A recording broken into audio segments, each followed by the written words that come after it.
In this video, I'll be teaching you how to create a manual order. So maybe a customer can't get to their computer, or maybe it's past the cutoff time and you're still willing to accept that order for them. Here's what you need to do.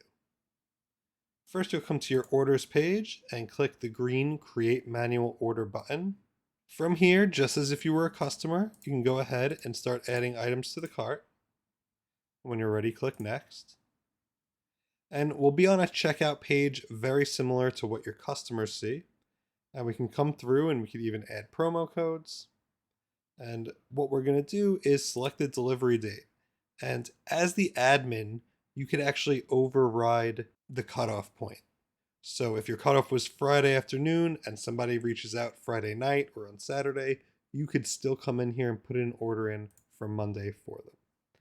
Then we could just either add a new customer into the system or search for an existing one. If they're an existing customer, their credit card on file will appear, and you can just go ahead and click checkout.